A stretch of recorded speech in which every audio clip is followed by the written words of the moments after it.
क्या कभी ये ख्याल आया है कि कैसा हो अगर कोई बात, कोई घटना, कोई इंसान आपको अंदर तक मतलब चोट ही ना पहुंचा पाए, आलोचना हो या कोई छोड़कर चला जाए, कुछ भी, लेकिन आप पर उसका गहरा असर ना हो, एक ऐसी अंदरूनी स्थिरता जहां बाहर चाहे जो तूफान मचाओ आप एकदम शांत रहें। हाँ, ये इच्छा तो मतलब होती है हम सब में, पर अक्सर इसे हासिल करने का जो रास्ता हम सोचते हैं ना, हाँ, कि शायद खुद को सख्त बना लें या भावनाओं से एकदम कट जाएं, वो शायद सही मंजिल तक नहीं ले जाता। हाँ, जैसे अपने चारों ओर एक दीवार सी खड़ी कर लेना, पर क्या ये वाकई इससे हम अटूट बन जाते हैं? आज हम इसी गहरे सवाल की तह तक जाने की कोशिश करेंगे, उन विचारों के आधार पर जो भावनात्मक मजबूती और आंतरिक शक्ति की बात करते हैं। क्या सच में ऐसा संभव है? बिल्कुल। चलिए इस गुत्थी को थोड़ा सुलझाते हैं।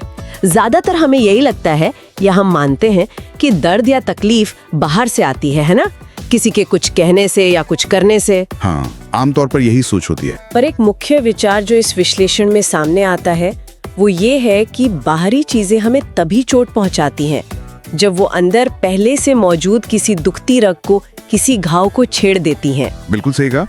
असली स्रोत शायद बाहर है ही नहीं, हमारे भीतर ही है। अच्छा? हाँ, कोई अनुभव हमें कैसा महसूस कराता है ये इस पर निर्भर करता है कि हमारे अंदर क्या प्रतिक्रिया होती है, हम उस स्थिति को कैसे देखते हैं, मतलब क्या कहानी गढ़ते हैं उसके बारे में। कई बार तो ये बरसों पुराने अनसुलझे भावनात्मक घावों का ही एक रिफ्लेक्शन होता है। तो अगर ऐसा है तब तो दुनिया को या लोगों को बदलने की कोशिश करना ताकि हमें चोट ना पहुंचे, ये तो एक तरह से बेकार हुआ फिर। देखिए, ये एक अंतहीन कोशिश है और ये सिर्फ तनाव पैदा करती है। हाँ, ये तो है। जो समझ उभरती है वो ये कि असली आजादी बाहरी नियंत्रण में नहीं है, बल्कि आंतरिक जागरूकता में है। आंतरिक जागरूकता। हाँ, ये समझने में कि बाहर की बातों में, घटनाओं में ताकत तभी आती है जब उन्हें अंदर कोई गूंज मिलती है, कोई कनेक्शन मिलता है। मतलब जैसे अगर अंदर असुरक्षा का भाव ही नहीं है तो शायद बाहरी आलोचना उतनी चुभेगी नहीं। बिल्कुल बिल्कुल, वो शायद आपको सुनाई देगी पर अंदर तक भेद नहीं पाएगी। और यही शायद हमारे मन के उस हिस्से की भूमिका आती है जिसे हम पूरी तरह जानते समझते नहीं, वो अचेतन मन। हाँ हाँ, बिल्कुल। गहराई मनोविज्ञान, जैसा कि कुछ विश्लेषण बताते हैं, इसे एक बहुत बहुत महत्वपूर्ण शक्ति मानता है। अच्छा?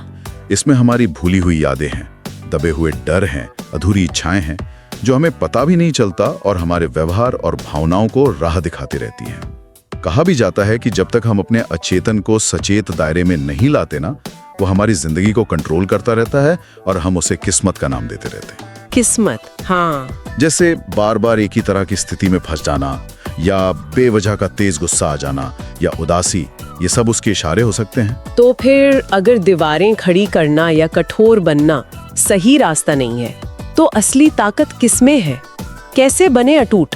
असली ताकत कठोरता में नहीं, बल्कि खुद को पूरी तरह से अपनाने में है, जिसे कुछ लोग एकीकरण या इंटीग्रेशन कहते हैं। एकीकरण मतलब इसमें अपने व्यक्तित्व के उन हिस्सों को भी स्वीकार करना शामिल है जिन्हें हम पसंद नहीं करते या जिनसे हम डरते हैं। अच्छा, जैसे हमारी कमजोरियां या डर? हाँ, हमारी तथाकथित छायाएं, हमारी असुरक्षाएं। जब आप अपने अंदर के हर पहलू को जगह देते हैं, अच्छे और बुरे दोनों को, तो बाहर से आने वाली कोई चीज आपको तोड़ नहीं पाती। ये बेहतर बनने की कोशिश नहीं है, बल्कि पूर्ण बनने की प्रक्रिया है, जैसा कि इसे समझा जाता है पूर्णता की ओर एक यात्रा। लेकिन इस रास्ते पर तो अपने डर और दर्द का सामना करना पड़ेगा, है ना? जबकि हम में से ज्यादातर लोग तो दर्द से बचने की कोशिश करते हैं, भागते हैं उससे। यही तो सोच बदलने की जरूरत है।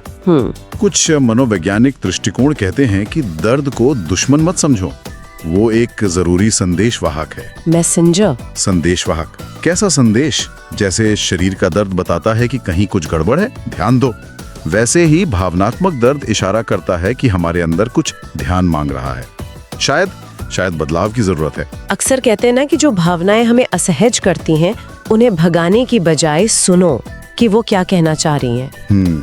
विकास और बदलाव में तकलीफ तो होती है, पर वहीं कुछ नया पनपता है। सुनने में ये रास्ता काफी हिम्मत का लगता है। अपने वो मुखौटे उतारना, अपनी कमजोरियों को देखना, इसमें तो शायद अकेलापन भी महसूस हो सकता है। हाँ, हिम्मत का काम तो है।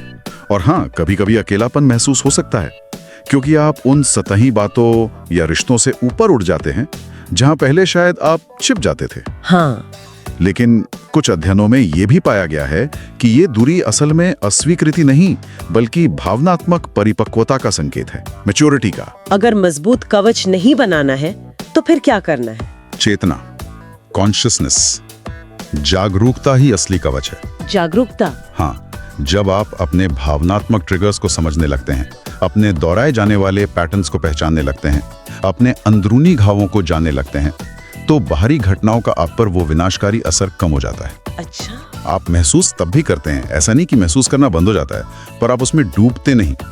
प्रभावित होते हैं पर खुद को खोते नहीं। बिल्कुल बिल्कुल।